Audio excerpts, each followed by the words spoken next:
The execution chamber was a silent, freezing place. The grey walls seemed to mirror the sadness of everyone present. In the center stood Michael, a man condemned to the electric chair. The guards were fastening the leather straps around his arms, but as one looked at his face, there was no fear, only a deep emptiness. Before the head guard could give the final order, Michael made an unexpected request. In a firm voice, tinged with emotion, he asked them to bring his dog, Buddy. No one was used to such a request at such a tense moment. The silence that followed was almost as intense as the shocks the chair could deliver. "I want to see Buddy. I can't leave without saying goodbye to him."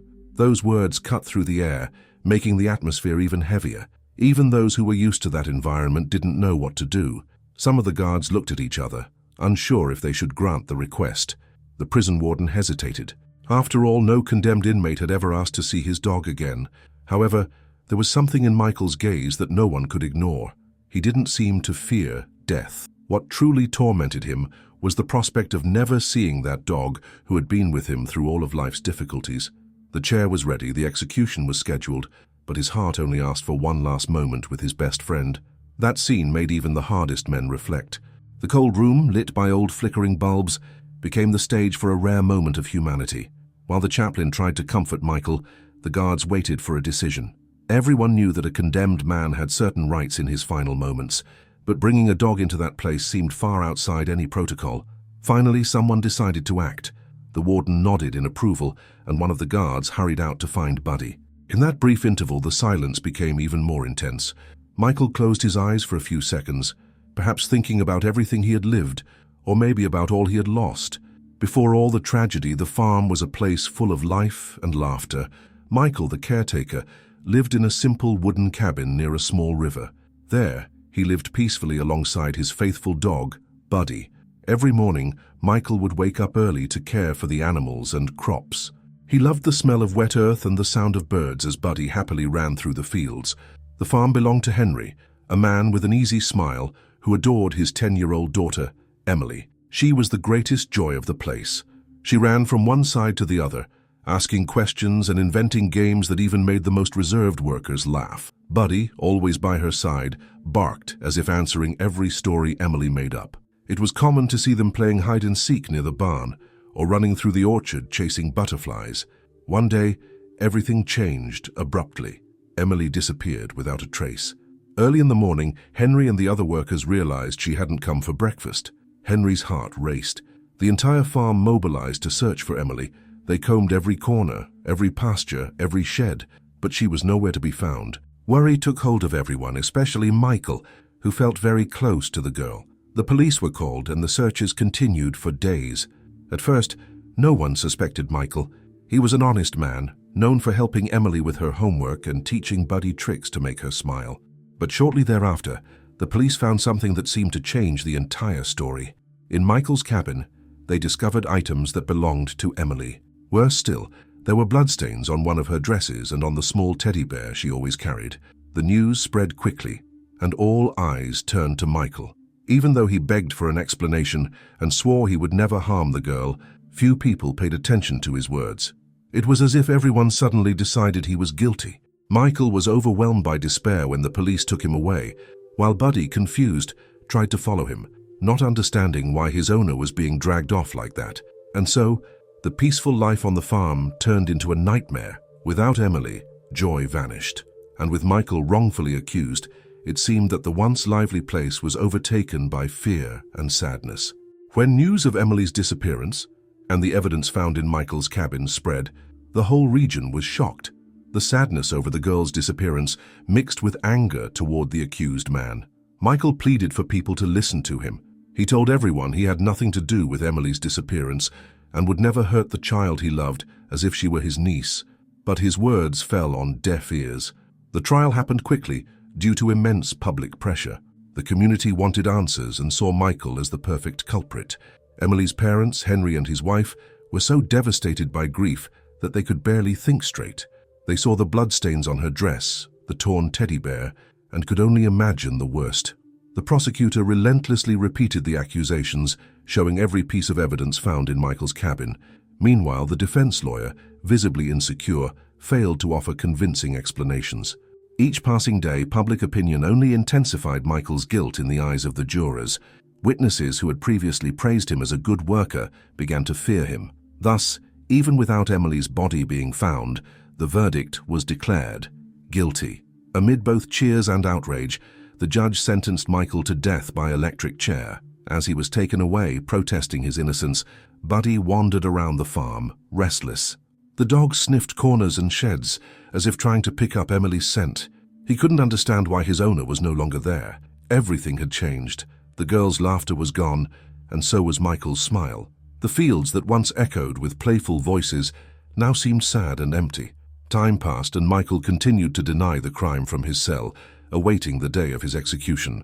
Buddy, for his part, followed his instincts, sniffing every flower and every corner, hoping to find the missing friend.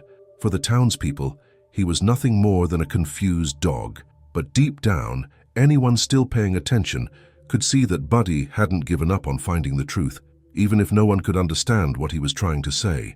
The cell where Michael was held felt tighter with each passing day. It was a simple space, with once white walls now yellowed by time, reeking of mold. In that environment, he tried not to succumb to despair. He would look at the ceiling or the bars, imagining the life he had left behind. At night, the sound of chains and the heavy footsteps of guards down the hallway reminded him that soon, the day would come when he would face death in the electric chair.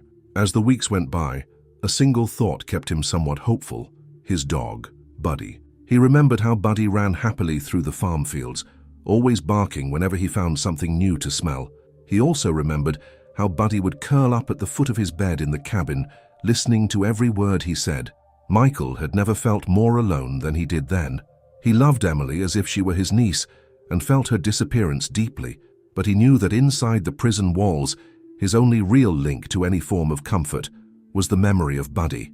Sometimes when silence pervaded the prison, Michael would sit in the corner of his cell, leaning his back against the cold wall. He would close his eyes and could almost hear the distant barking of his dog. It was such a vivid memory that for a few moments he would smile, mentally reliving peaceful times on the farm. But then reality would strike again. He was sentenced to death, accused of a crime he swore he had not committed. At first, some guards mocked his attachment to the dog. "He thinks that mutt is going to save him?" they whispered in the halls. But as execution day approached, even the toughest men began to feel a twinge of unease. It was hard to ignore the fact that Michael seemed far more distressed about not seeing Buddy than about the fact that he was about to die. To him, the dog was not just a pet, it was family, everything he had left in this world. When morning came for Michael to be taken to the electric chair, the atmosphere in the prison grew heavier. The sun had barely risen, and a low fog blanketed the surroundings. The guards headed to Michael's cell, ready to do their duty. Before placing the shackles on him, Michael, voice trembling, made a request that caught everyone off guard. "Please let me see Buddy one last time. I know you're taking me to die, but I can't leave without saying goodbye to him." That sentence echoed through the hallways, leaving an uncomfortable silence. The guards weren't sure how to respond. There was no official protocol to allow a dog into an execution chamber. The warden, Carl, was known for being strict and following rules to the letter. Still, something in Michael's expression aroused an unusual empathy in him. Carl hesitated for a moment. He looked at Michael's downcast face, noticed the tears welling in his eyes, and realized that even on the brink of death, the man's only request was to see his four-legged friend. It was a simple request, but loaded with deep humanity. Then, in a rare act of compassion, Carl nodded and said, "Very well, I'll allow it. Go get his dog." Word spread quickly through the prison, and reactions varied. Some thought it was absurd, others felt relieved, believing it was right to grant the final wish of someone about to die. While one of the guards left to find Buddy, Michael, even in chains, breathed a sigh of gratitude. He knew he would soon face his fate in the electric chair, but for a brief moment, he felt his heart warm. It wouldn't be a lonely departure. He would have the chance to hug Buddy, to look into his eyes, and to thank him for all their years of loyalty. Even if it were his last moment alive, he would be with the one being who had never doubted him, and that small assurance gave him at least some solace amid the darkness that surrounded him. The corridor leading to the execution chamber was filled with silence, broken only by the sound of careful footsteps. Guards, staff, and even some inmates discreetly peeked through the bars, trying to understand what was happening. They had never seen in the entire history of that prison a dog brought in for a condemned man's final farewell. But there was Buddy, led by a guard who struggled to hold on to him. The dog seemed very anxious to reach Michael. When the door opened, Michael, seated in the electric chair with his wrists strapped down, felt his heart race. He lifted his head and saw Buddy running toward him, despite being on a leash held by the guard. The dog let out several loud barks, echoing through that cold place marred by echoes of pain. Suddenly, all eyes turned to this improbable scene, a man condemned to die receiving his four-legged friend as if greeting a beloved family member who had come to say goodbye. "Buddy," Michael murmured, his voice choked with emotion. In response, the dog wagged his tail so enthusiastically it looked like he wanted to break free from the leash. The guard finally let go. Buddy dashed over and propped his front paws on Michael's knees, and Michael leaned forward as far as the chair straps would allow. The dog began licking his owner's face, and for a brief moment, all the harshness of that place disappeared. The guards, the warden, the chaplain, no one could hide their emotion. Some turned away to mask their feelings. Others tried to hold back tears. Michael whispered, "My boy, I thought I would never see you again." As he stroked Buddy's head, he noticed the dog had something in his mouth. Buddy moved his jaws for a second and dropped two small objects at Michael's feet, a baby tooth, still with a trace of dried blood, and a partially crushed fruit that didn't come from the farm where they had lived. Michael immediately recognized the fruit. It was typical of a neighboring farm, owned by someone who didn't get along with Henry, the man Michael worked for. Curiosity took over everyone. Why would Buddy have that fruit? And whose baby tooth was that? One of the guards picked up the items to examine them. The tension in the room, which moments before stemmed solely from Michael's fate, now shifted to the possibility that there was something amiss about the conviction. If Buddy had roamed the surrounding area, he might have found clues regarding Emily's true whereabouts, or the person responsible for her disappearance. Warden Carl furrowed his brow, realizing that if there were reasons to suspect another farm or another individual, they couldn't proceed with the execution without investigating. And in that instant, a flurry of thoughts ran through everyone's mind. If the tooth really belonged to Emily, it might mean she was still alive, or at least that the crime scene was completely different from what they'd imagined. Carl raised his hand, signaling for silence. "Suspend the execution," he ordered. Hearing those words, Michael felt a slight tremor through his body. The possibility of not dying at that moment mixed with the hope of proving his innocence. He looked at Buddy, tears in his eyes, and saw in the dog's gaze a trust no one else had shown him. That small discovery, made possible by Buddy's curious nose, might be the thread that would unravel what really happened to Emily. And so, in a place marked by pain, a glimmer of hope appeared. Guards rushed to speak with the warden to inform the prosecutor and the judge about the new evidence.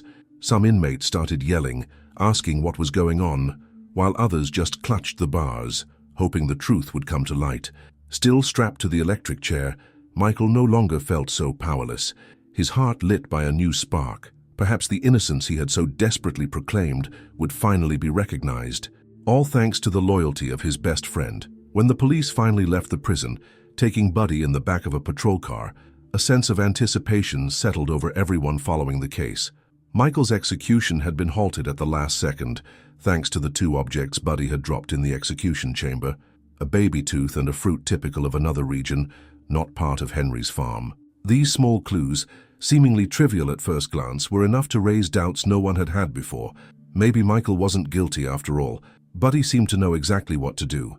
As soon as they hit the road, the dog became restless, trying to look out the window as if some scent were guiding him. The officer holding his leash glanced at Warden Carl, who was also in the car, and Carl nodded. They were all ready to follow any lead Buddy provided, because the prospect of saving Emily and clearing Michael's name was too important to ignore. As they approached the border of the neighboring farm, owned by Robert, Buddy started barking and tugging on his leash persistently. He sniffed the air and headed for a dirt path, where there were only a few footprints, as if someone had moved through quickly, trying not to leave tracks. Every yard they advanced, Buddy became more agitated, as if he wanted to reach as quickly as possible a place only he recognized by scent. A few minutes later, they entered a dense thicket. Dry branches creaked under the officer's boots, and sunlight filtered through the leaves, leaving the area in semi-darkness. It was there that Buddy began to dig at the base of a rusty fence. At first they thought he was just an anxious dog, but as they drew closer, they saw that beneath the branches and dry leaves lay a wooden cover, very well camouflaged. With some effort, 2 officers lifted the cover, revealing a staircase descending to what looked like a basement or underground bunker. The smell of moldy, stale air rose immediately, causing one of the men to cough. Buddy, however, didn't mind. He kept barking, staring into the opening as if to say, "Here it is, go in." Their flashlights lit up the stone steps, and at the bottom, they found a narrow corridor with damp concrete walls. Further ahead was a metal door, locked with a simple padlock. It took only a few hits with a tool to break the padlock, and the door swung open. The scene that greeted them provoked sighs of relief and shock. There was Emily, the missing girl, curled up in a corner of the bunker, frightened and wearing dirty clothes. The officers' hearts raced. They could not believe what they were seeing. Emily was alive, although weak and very scared. The first to run to her was the officer holding Buddy. The dog broke free and rushed to the girl, barking loudly and licking her face as if to comfort her and show that everything would be okay. Emily wept when she saw him, whispering the dog's name between sobs. Clearly, she hadn't imagined anyone would find her in that place. As Emily was carried out of the bunker, the officers radioed for reinforcements. They needed to get the girl to a hospital, and most importantly, find out who was responsible for her kidnapping. It didn't take long for the investigation to point to Robert, the owner of the neighboring farm. Soon, the police found evidence that he had planned everything, from staging the incriminating scene in Michael's cabin, with the blood-stained dress and the torn teddy bear, to building that hidden underground shelter to keep Emily out of sight. Robert's motive, according to his own confession, was to destroy Henry and his family. He admitted feeling envious of Henry's growing success and wanted to take over his land, or at least force him to sell at a very low price. When Emily disappeared, Henry was plunged into deep despair. The farm started losing money, and everyone blamed Michael, never guessing that the real villain was right next door. With Robert's confession and Emily's rescue, the truth finally came to light. Michael was declared innocent, and his execution was immediately revoked. When the news reached the prison, the guards, Warden Carl, and even some of the inmates rejoiced. Everyone realized the gravity of what had nearly happened. An innocent man had come within minutes of dying for a crime he didn't commit, and if it weren't for Buddy's loyalty, the case might never have been solved. Emily, although still recovering, couldn't stop thanking Buddy. In the following days, she explained that Robert had kept her in the bunker and made her believe no one would ever find her. But Buddy proved otherwise. In that surprising outcome, a single dog became the hero who saved 2 lives: Emily's, who returned to her family, and Michael's, who escaped a cruel fate thanks to a simple act of canine loyalty. After the truth was revealed, the entire town was astonished by how the case unfolded. The news that Robert had confessed his crime spread quickly, and many people wondered how they had been so quick to judge Michael. Indeed, everyone had been convinced of his guilt, especially after they found the planted evidence in his cabin. Now, with Robert's confession and Emily found alive, there were no more doubts. Michael was innocent. Even so, it would take a few days for the legal process to wrap up. During that time, Michael remained in prison, anxiously awaiting the release order. State attorneys worked around the clock to officially overturn the death sentence. The prosecutor who had once been so harsh on Michael now did everything possible to secure his rapid release, acknowledging the grave mistake that had been made. When the judge signed the final paperwork confirming Michael's freedom, a collective sigh of relief swept over all those who had hoped for justice for him. The prison gates opened on a sunny morning. Still wearing the simple inmate clothing, Michael stepped out with cautious steps, taking a deep breath as if inhaling fresh air for the first time in a very long time. His gaze darted around in disbelief that he was finally free. Suddenly a bark echoed from across the street. It was Buddy running full speed toward his owner. One of the prison guards, who had also been moved by the story, had brought the dog there. Seeing Michael, Buddy shot off without hesitation. When he got close, he jumped at Michael's legs with such force that he nearly knocked him down. Michael, tears in his eyes, hugged the dog, stroking his ears and saying Buddy's name as if to confirm it was all real. "Buddy, my friend, you really saved me," Michael whispered, feeling the heavy weight on his shoulders over the past few months begin to lift at that very moment. Everyone present was touched by the scene. Guards, curious locals, even some reporters who had arrived to document his release. Some clapped, others couldn't hold back their tears. It was as if the reunion between Michael and Buddy symbolized not only the triumph of an innocent man, but the power of a pure bond that overcame every obstacle. Soon after, Henry and his wife arrived with Emily. The girl, still recovering from her ordeal, ran to Michael with teary eyes. She hugged him awkwardly, still shaken and fragile, but it was enough to convey her gratitude. Henry, voice choked with emotion, placed a hand on Michael's shoulder. "Forgive us, Michael. We were unfair to you. We let fear and despair take over."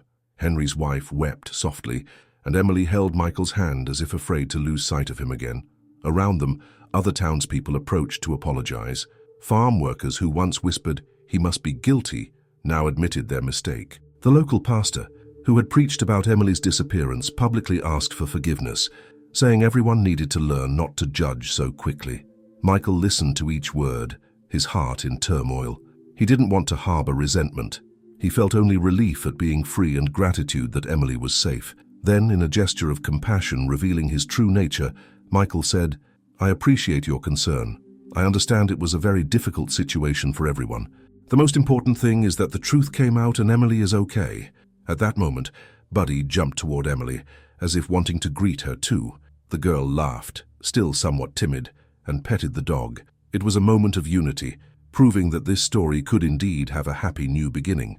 It didn't take long before Michael was invited to return to the farm, but he needed time to recover from everything he had gone through. Nonetheless, the entire town seemed ready to welcome him with open arms, hoping to make up for the injustice they had done. And there was Buddy, always by Michael's side, showing the world that an animal's loyalty and love can overcome even the greatest human doubts. After everything that happened, Michael's life took a completely different turn. With the help of lawyers and the state itself, he received compensation for the injustice he had suffered, nearly being executed for a crime he did not commit. Though no amount of money could erase the trauma, it allowed him to dream of something new and leave behind the painful memories of the past. So he decided to buy a small farm in a peaceful area, away from prying eyes and gossip that had once caused him so much pain. The place had a simple little house, an old barn, an orchard, and plenty of space to roam. It seemed like the perfect place for a fresh start. Luggage in hand and with Buddy, his faithful companion, Michael moved there filled with plans. One of Michael's first intentions was to give a home to other dogs that, like him, had suffered injustices or neglect. He visited kennels and shelters in the region, adopting animals that nobody wanted. Little by little, the farm filled with cheerful barks and wagging tails. Buddy, proud as ever, acted as a kind of pack leader, welcoming the newcomers and guiding them through the green fields and the orchard. Once silent, the place turned into a haven of peace, where joy sprung from simple gestures and generous hearts. Over time, Emily and her family started visiting Michael regularly. Henry, the farmer who had once been Michael's boss, made a point of bringing fruit, plant seedlings, and tools to help maintain the property. Emily would arrive running, calling out to the dogs, who would perk up at her appearance. She and Buddy seemed to share a special connection. Whenever they met, they exchanged happy glances, as if remembering the adventures they had together and the dangers they had overcome. With each visit, it became clear that the bonds between those families were now stronger than ever. Henry and everyone else were deeply grateful that Michael had been proven innocent and that Emily had been saved. As they sat in the shade of a big tree, drinking lemonade, they talked about the future and about how Michael's farm was thriving. With the orchard and a small vegetable garden, he was already selling fruits and vegetables in the nearby village. His harvests were the result of honest work and renewed hope. One afternoon, as the sun was setting behind the mountains, Michael sat on the porch of his wooden house. Buddy and the other dogs were nearby, exhausted after running around the yard. The sky took on orange and pink hues, creating a breathtaking landscape. In that moment of stillness and beauty, Michael reflected on everything he had been through. He thought of the desperate nights in his cell, the accusing looks he had received, and the miracle of Buddy discovering the clues that saved his life. Speaking softly, but with deep feeling, Michael looked at Buddy and said, "Thank you, my friend, for never giving up on me. You showed me that even when everything seems lost, love and loyalty can change our destiny." Buddy perked up his ears, as if understanding every word, and rested his head on Michael's lap. It was a simple gesture, but filled with affection. And in that very special sunset, Michael realized that no punishment or injustice could withstand the strength of a genuine bond. He smiled, feeling that he was finally at peace. The past was behind him, and at his side were friends, both two-legged and four-legged, bringing the certainty of a future filled with hope. And so our story ends, with Michael finding a new beginning alongside his best friend Buddy, and all those who believed in the truth. We hope you have felt all the emotion and learned the value of love and loyalty, even in the darkest moments. If you enjoyed this story and would like to support our work, leave your comment below telling us what touched you the most. Like this video and subscribe to the channel so you don't miss any more content like this. Thank you so much for staying with us until the end, and see you next time.